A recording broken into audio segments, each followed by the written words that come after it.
iPhone කියලා අදත් පිළිගන්නවා මගේ social media YouTube channel එකට. ඉතින් අද වීඩියෝ එකකින් කතා කරන්න කල්පනා කරේ ඔයගොල්ලන්ට තියෙන ඒ කියන්නේ business එකක් වෙන්න පුළුවන් එහෙම නැත්නම් ඔයාගේ private files එහෙම නැත්නම් folders තියෙනවා. ඉතින් ඒ folder එකක් කොහොමද permanently කාටවත් පේන්නේ නැති විදියට හංග ගන්න. ඉතින් හංගන විදිය තමයි මම අද මේ වීඩියෝ එකෙන් සාකච්ඡා කරන්න බලාපොරොත්තු වෙන්නේ. ඉතින් දැන් ගොඩක් කට්ටිය පාවිච්චි කරන third party softwares තමන්ගේ පෞද්ගලික තොරතුරු දත්ත ගබඩ හංගන්න softwares. ඉතින් ඒ softwares වලින් පරිබාහිරව මේ files එහෙම නැත්නම් folders සියලුම දේවල් හංගගෙන තියාගෙන ඉන්න. එහෙනම් ඉතින් අපි වීඩියෝ එකට යන්න කලින් කියන්න දෙයක් තියෙනවා. අමතක කරන්න එපා පල්ලෙහා තියෙන රතු පාට subscribe button එක click කරන්න. එතකොට තමයි අපේ තියෙන bell icon එක click කරලා අපිත් එක හැමදාම රැඳිලා ඉන්නේ කියලා ආරාධනා කරනවා. ඉතින් like කරන්න, comment කරන්න. වීඩියෝ එක හොඳයි කියලා තේරෙනවා නම් අමතක කරන්න එපා share කරන්න. එහෙනම් අපි හමු වෙමු වීඩියෝ එකේදී.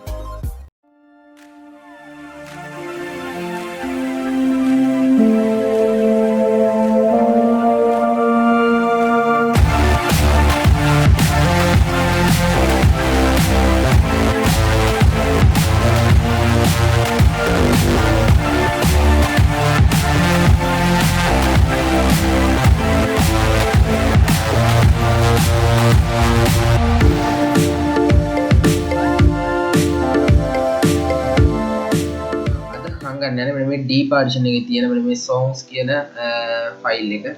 ඉතින් මේ ෆයිල් එක තමයි මම අද හංගන්නේ. මෙතන ෆයිල් පහක් තියෙනවා. මම ඒක මිනිමයිස් කරගන්න. මම දැන් යනවා මගේ command prompt එකට.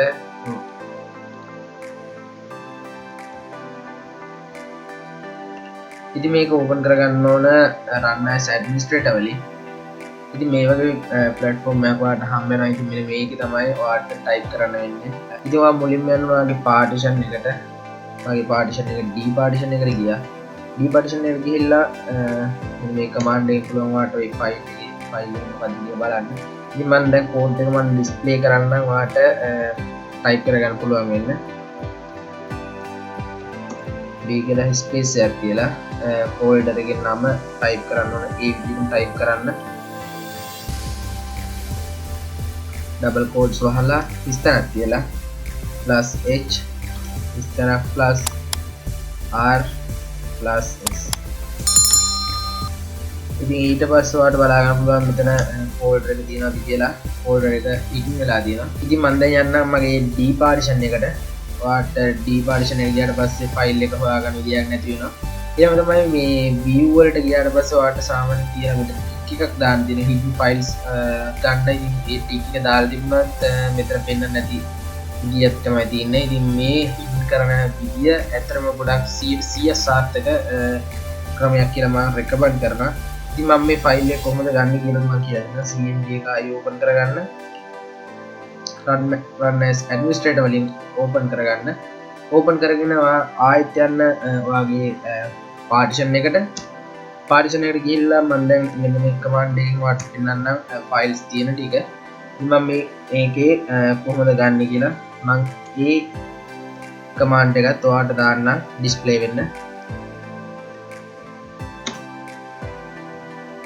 මේකේ දෙයක් කියන්න තියෙනවා.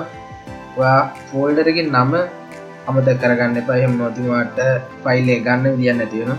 අතන මුලින් අපි plus mark එක දාපු එක මෙතන ඍණ mark විතරමයි දාන්න තියෙන්නේ. minus mark එක h ඉතන r ඉතන s කියලා type කරලා enter button එක දෙන්න. ඊට පස්සේ ඔයාලට බලා ගන්න පුළුවන් මෙන්න මේ විදිහට songs කියන folder එක ඇවිල්ලා තියෙනවා. අපි දැන් අතනට ගිහිල්ලා බලමු මගේ folder එක ඇවිල්ලාද කියලා. හරි දැන් මෙතන folder එක ඇවිල්ලා තියෙනවා. එහෙනම් ඉතින් අද වීඩියෝ එකෙන් ඔයගොල්ලොන්ට ගොඩාක් වැදගත් වෙයි කියලා මම හිතනවා. ඉතින් වීඩියෝ එක අවසන් කරන්න මම ඉතින් සූදානම් වෙන්නේ. එහෙනම් ඉතින් හැමෝටම සුවදායි සතියක් ආයුබෝවන්.